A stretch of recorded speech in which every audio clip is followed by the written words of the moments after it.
12. Chasing the Thing on a Snowmobile. The crew takes Blair to the tool shed and Blair tells MacReady to keep an eye on Clark. Bennings takes out the trash and Palmer and Childs each repair the two helicopters whose cockpits were destroyed by Blair. Norris and Windows investigate the destroyed radio room. Windows, with his head tied up, tries to fix the radios but doesn't promise anything. In the morning, the crew eats breakfast. Dr. Copper gives Nals a capsule, which he tells Knowles to put in the juice to take to Blair. Suddenly, Clark runs out of breath and says something happened to the dogs. In the kennel, Clark and Gary examine the open door of the kennel. Someone has opened the lock. Outside, above the underground kennel, the crew examines tracks in the snow.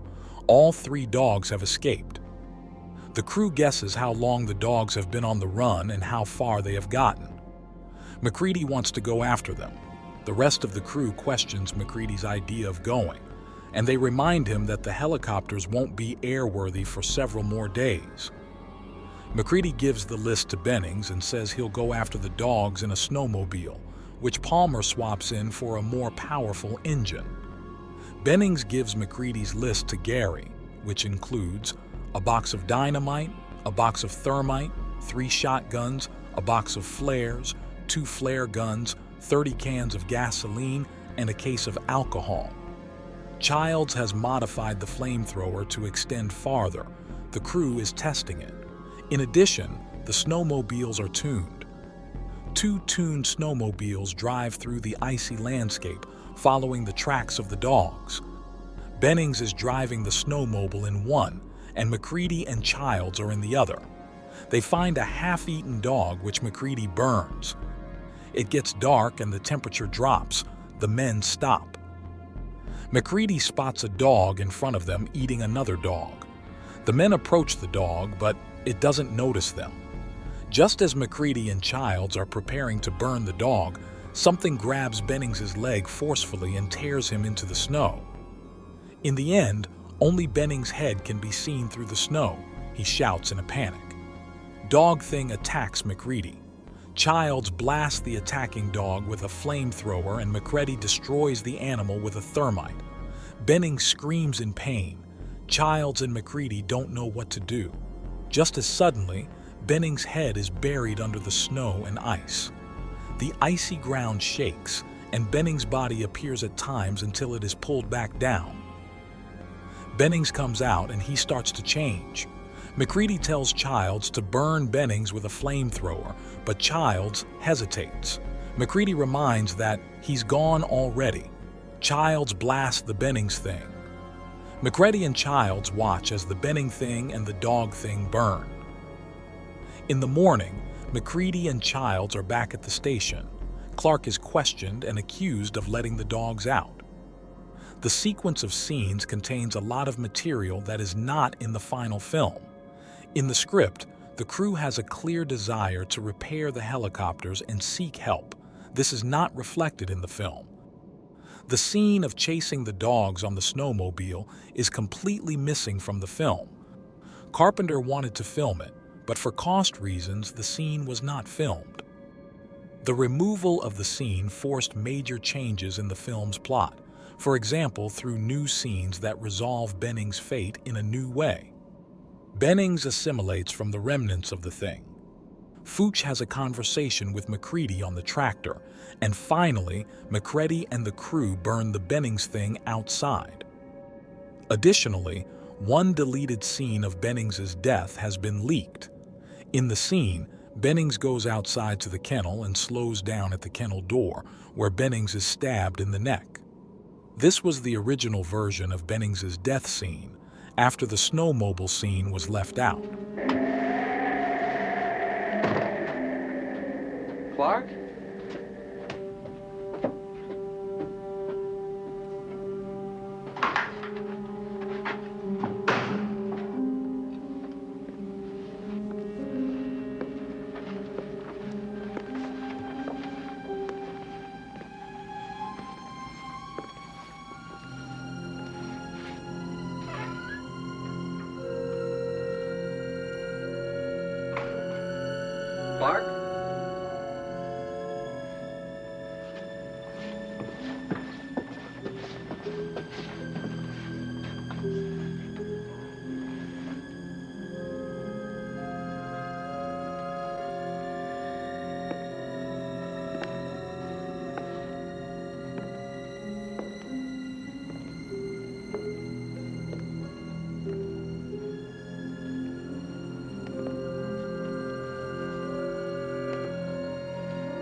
13. Blood plasma.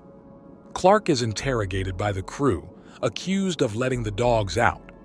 The interrogation turns into an argument among the crew. The crew deduces if Clark could have been infected, and if so, then someone else would have been infected as well. MacReady digs out the underwear Knowles found in the trash and examines them. MacReady's conclusion is that it could be anyone.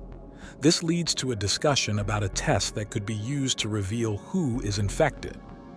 Dr. Copper figures the blood test will work by comparing infected blood to non-infected. The infected person will be revealed. The station has a good supply of blood plasma for testing. From here, the scene continues as in the movie. The crew finds the blood storage destroyed. An argument begins over who has access to the blood storage. Windows runs to the gun cabinet and Gary stops Windows by threatening him with a gun. Gary hands over the reins to MacReady. The crew grows suspicious of Gary, Copper, and Clark. Gary has the key to the blood store. Copper, on the other hand, has visited the blood store, and Clark is suspected of letting the dogs escape. The blood storage and blood testing idea are presented again in a different place and in a different context in the film, due to the change in the death of the Bennings thing. Also, the scene where MacReady examines the underwear is shown earlier in the film. The scene where MacReady makes his deductions about the underwear was filmed, but is not in the final film. Knowles found this yesterday. It's ripped just like the clothing on the Norwegian we brought back. Size large. Size do you wear, Clark?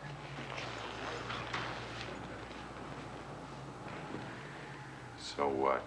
I wear size large, too. Size do you wear, Childs? So do I. So do most of us.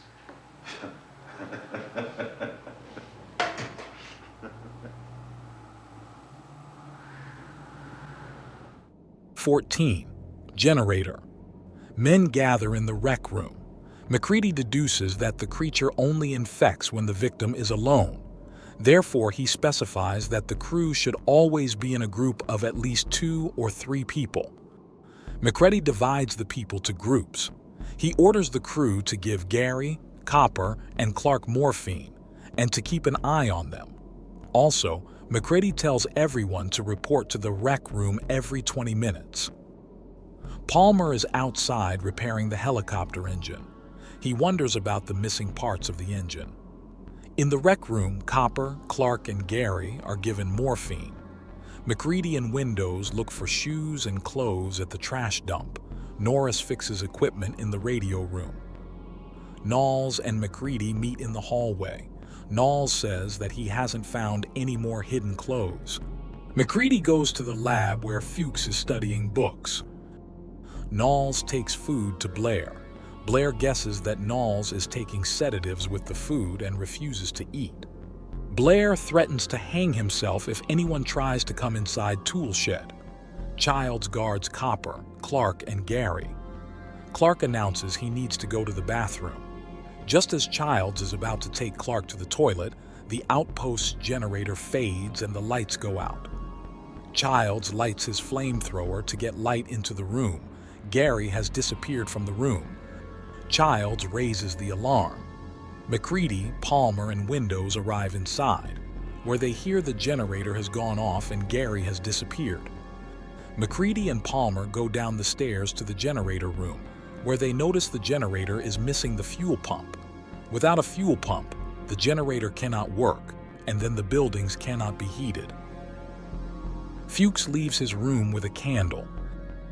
As he passes, the shoulder of a man springs into frame. While Palmer tries to fix the generator, the temperature in the building drops rapidly and the crew gets cold. MacReady is returning from the warehouse with a new fuel pump and runs into a person he doesn't recognize leaving in the dark. MacReady takes the pump to the generator room where Palmer begins to install it. During the installation, screams are heard from somewhere in the building. The script strongly deviates from the film. First, in the script, the blood bags are not burned outside, as in the film. Second, in the movie, MacReady divides the people in the yard, not in the rec room.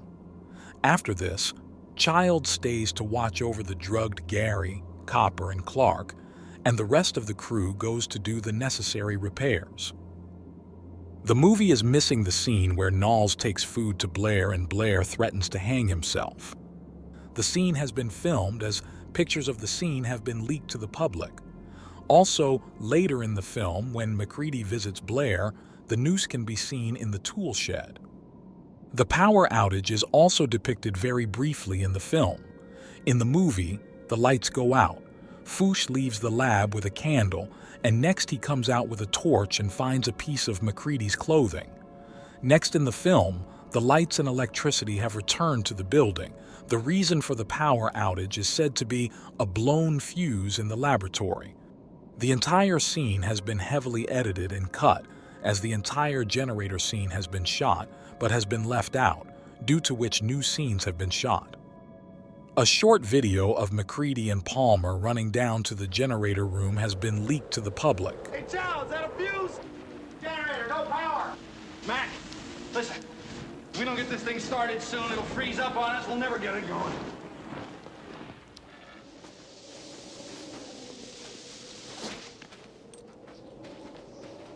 Hold it!